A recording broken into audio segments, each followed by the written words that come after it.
This is my model railway. This is my absolute pride and joy. As a little kid in shorts in the early 1960s, this is about 1963 and 1964, and I lived in Bishop Auckland, and there's the station over there, and there's the bridge I used to stand on to watch the trains go by. These are merry-go-round wagons, and there were 10,500 of these wagons built. This one over here is Bell Brothers Limited, who merged into Dorman Long, and they were coal owners, and Bell Brothers actually built Bowburn Community Centre. Hello, my name is Jan Blakey. I'm a resident of Bowburn and have been for the past 64 years. So I was born here and I've lived in the same street all my life. I used to live in Quarrington Hill till I was 4, and with my dad working at Kellow, East Hetton Pit, we got a house down Bowburn, so I've come to live in Bowburn in the Colliery Rose.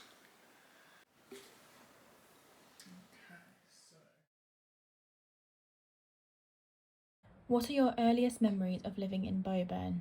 Oh, my earliest memories is going to school, playing in the streets, playing up the recreation park.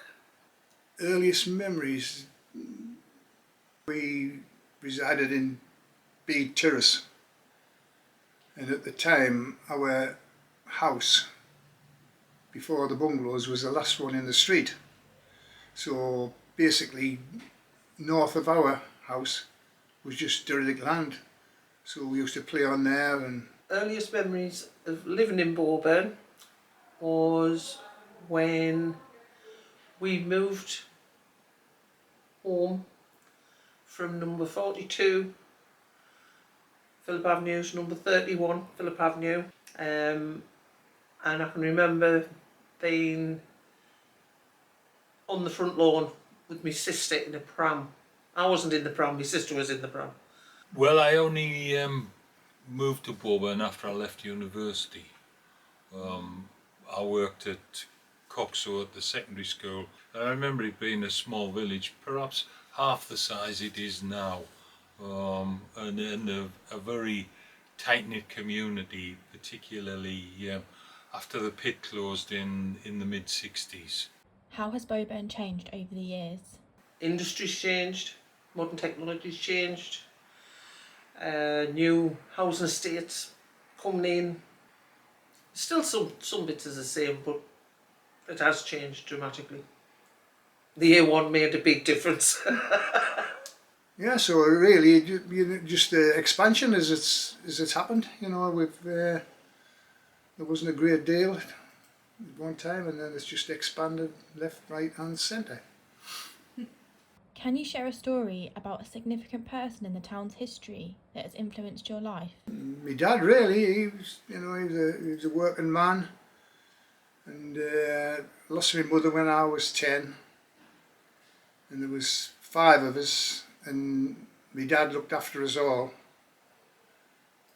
and basically him, like he was a big influence on me, you know, when he could keep us under control. My mum was a good baker. She used to make wedding cakes and decorate them and for people in Bowburn. I've got hundreds of photographs of wedding cakes and that she's done. And she always baked, and I think I always wanted to do the same. One of the big ones would have been Mike Sayer, who was a city councillor, and he always did anything he could for anybody, and that was what I always aspired to do. You don't do for yourself, you do for other people. What was it like living in Bowburn during the time when mining was a central part of life here? Hard work, I think. I can remember Dad coming home from the pit and getting the bathtub on the floor, the tin bathtub on the floor, filled with water. We just had the old-fashioned fireplace in then, and my mum used to always have to have the boiler filled with water to put in. And I was banished outside or into the other end while he had his back in front of the fire and that. He used to come home in his dirty pit clothes, and sometimes they were wet, and that Mum had to make sure to dry them out, and They used to be caked with dirt and that. Used to shove them, bang them against the wall to get the dust out of them. And the lighter side of it, when they got the pit holidays, I can remember my dad taking me up to the pit to see the pit ponies, and they were always in the field where the old people's home and children's nursery is now. That was a field, and the pit ponies were always put into that field, and we used to go and see them and pet them and feed them. And also going into the pit yard, there was a stone building, and they kept all the canaries in there that they used to take down the pit. My dad used to take us to see the canaries. The colliery dominated Bowburn, full stop. You know, all the colliery roads was built because of that. And you know, everything revolved around the colliery. I can remember going out and playing on pit heaps, as children did in them days. But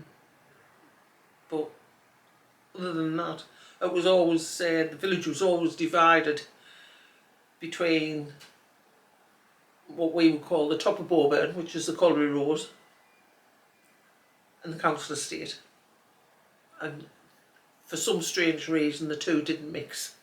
The mines had actually closed when we moved here, but it was quite common to bump into miners and ex-miners. When we first moved in the village, a lot of them have moved away now or passed on, in fact, you know, so that there's not so many. But in the time, I think the majority of people had some role in working for the pit or in allied industries around the pit. How did the closing of the mines impact you, your family, or the community? Lack of employment, really. We had a lot of people moved away. A lot of families moved away, obviously, to follow the work down Nottingham and the Yorkshire pits. There was a lot of that happened. Some of them come back when they've retired, so you know, it's like you always come home. Why, it didn't really impact my dad, because my dad was finished work by then, but it would do. My dad, he had 16 brothers and sisters, and they all lived down the mine, and you know, they all were miners and that, so it would affect the family some way or the other, but I can't remember. What are some traditions or customs from the mining era that you think should be preserved? Miners' Gala Day. It's one of the best days. One of the big days of the year. We all look forward to that. The big meeting.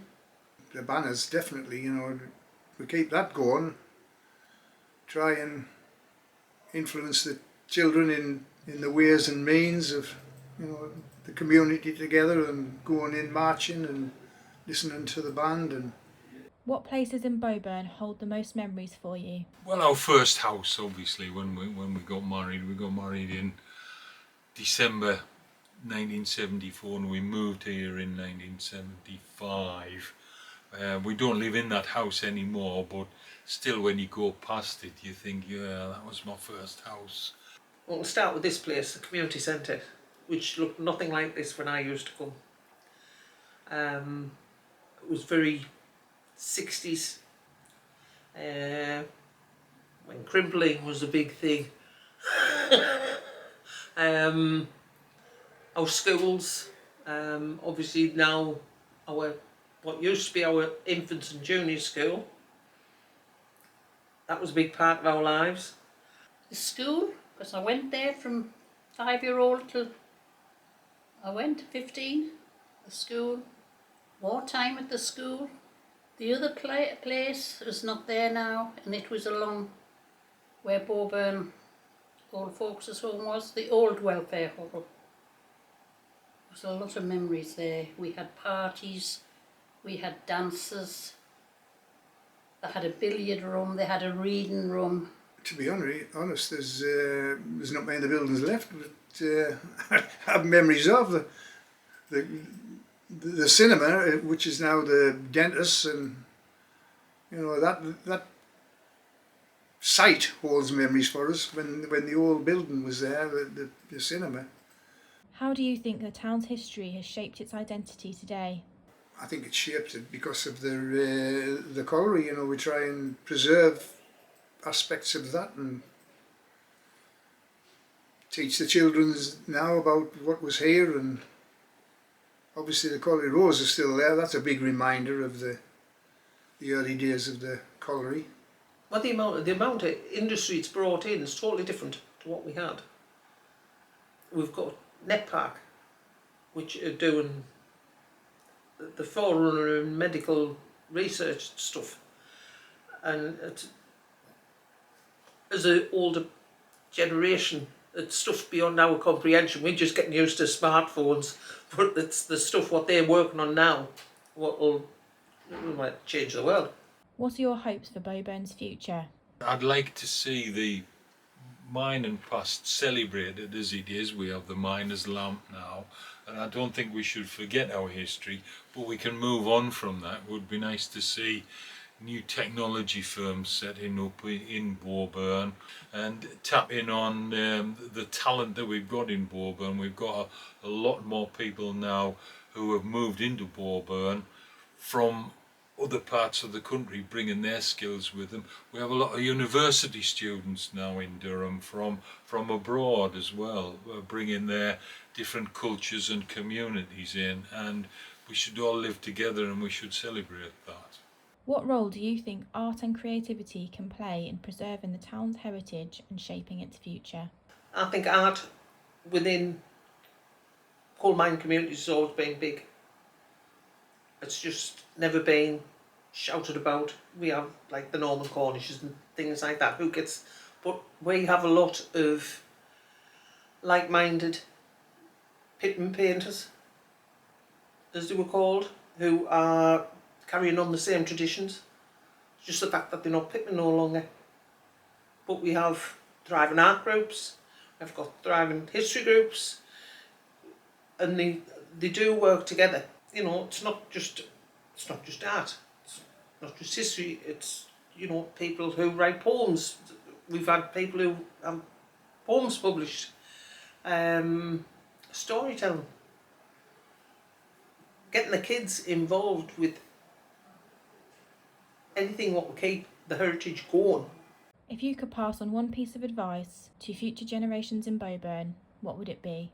Just preserve the history. I keep harking back to the history, but you know, it's a big thing to me to preserve the history, to continue it, hopefully.